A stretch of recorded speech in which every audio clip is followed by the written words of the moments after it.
अस्सलाम वालेकुम, welcome to my YouTube channel. तो कैसे हैं आप सब। आज हम CS504 सीरीज़ का लेक्चर नंबर 3 स्टार्ट करेंगे। तो बिना टाइम वेस्ट के चलते हैं हम अपने लेक्चर की तरफ। लेकिन इससे पहले अगर आप मेरे चैनल पे फर्स्ट टाइम आए हैं वीडियो अपडेट टेक पर, तो इसको सब्सक्राइब लाजमी कीजिएगा और बेल आइकन का बटन क्लिक कर दें ताकि आपको न्यू अपडेट्स मिलती रहें। आज के लेक्चर में, पिछले लेक्चर में हमने पढ़ा था सॉफ्टवेयर डेवलपमेंट, उससे पिछले लेक्चर में हमने पढ़ा था सॉफ्टवेयर और इंजीनियरिंग अलग अलग। आज के लेक्चर में हमने बात करनी रिक्वायरमेंट्स इंजीनियरिंग। अब नाम से जाहिर हो रहा है रिक्वायरमेंट्स, कि जो रिक्वायरमेंट्स दी जाती हैं कि ये चीज़ें हैं, ये प्रॉब्लम है, ये सोल्यूशन, ये सारी चीज़ें रिक्वायरमेंट्स होती हैं। अब हम लेक्चर स्टार्ट करते हैं।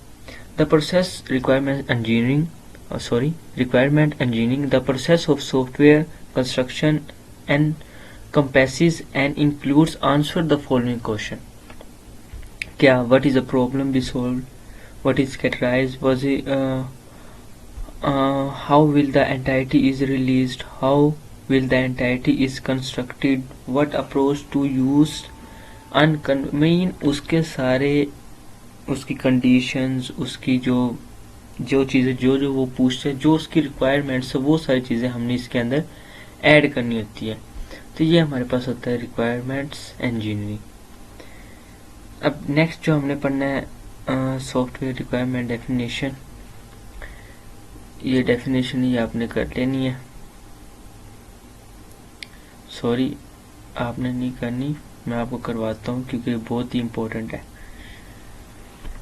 क्या सबसे पहले जो जॉन है ना, जोन्स, इसने कहा था कि सॉफ्टवेयर रिक्वायरमेंट ये होती है कि has a statement needs by the user, कि उसकी यूज़र की ज़रूरत क्या है, that triggers the development of the program और सिस्टम, कि वो जो डेवलपमेंट कर रहा है प्रोग्राम और सिस्टम, उसकी नीड्स क्या, उसकी ज़रूरत क्या है। ये सारी चीज़ें रिक्वायरमेंट्स, यही चीज़ होती है ना। अब ये चीज़ थी जोन्स की, उसने मीन छोटी सी बात में उसको क्लियर कर दिया।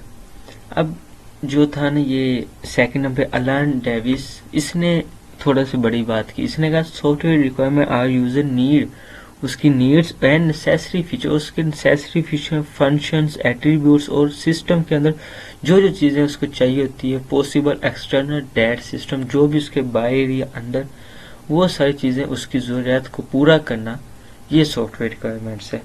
तो ये उसने कहा था। अब आपने याद करना, वो जोन्स ने कहा और ये एलन डेविस ने कहा। अब IEEE international electronic atomic, I think इस टाइप का है ये, और ये मैंने पिछले लेक्चर में कहा था, बहुत इंपॉर्टेंट है। इसने क्या कहा था, इसने सॉफ्टवेयर रिक्वायरमेंट डिफाइन किया, a condition of capability needed by the user, कि उसकी ज़रूरियात, उसकी कंडीशन, उसकी कैपेबिलिटी, उसकी ज़रूरियात बाय यूज़र, जो यूज़र है सोल्व करे उसकी प्रॉब्लम को और अचीव एन ऑब्जेक्टिव, उसको अचीव करे, ये चीज़ हमारे पास होती है सॉफ्टवेयर रिक्वायरमेंट्स। तो ये IEEE ने कहा था। अब हमारे पास नेक्स्ट आ जाता है इम्पोर्टेंस ऑफ रिक्वायरमेंट्स।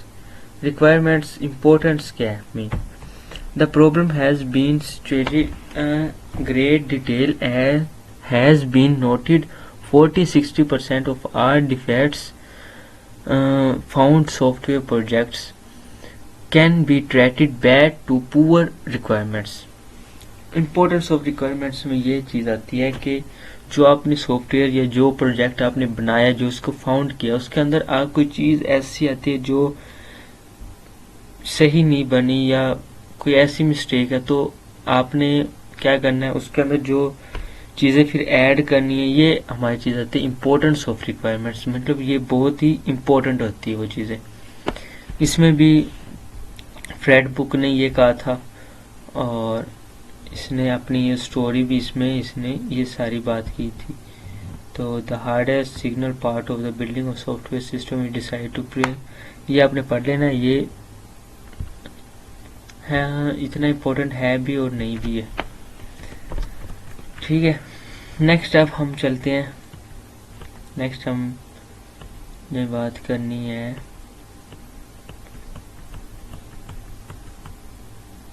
ये इसकी डायग्राम आ गई। हाँ, ये बोहीम ने कहा था कि 1981 में has reported that correcting an error after development cost 68 times more.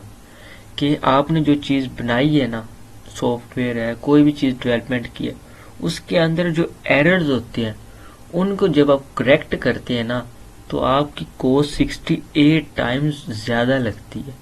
Mean आपने एक सॉफ्टवेयर बनाया, आपका खर्चा आया 20,000 या 30,000, 20,000 फॉर एग्जाम्पल हम लगाते हैं। तो वो ये कह रहा है कि जब उसके अंदर कोई एरर आता है ना, तो वो दोबारा मेंटेनेंस मोड पे जाती है, दोबारा उसको सेट किया जाता है, तो 68 टाइम्स मोर देन कॉस्ट उसके ऊपर इतना खर्चा आता है। और other study suggest it can be highest 200 times 200 times. किसी और ने ये कहा था कि मुझे ऐसे लगता है कि 200 टाइम्स ज़्यादा खर्चा आता है।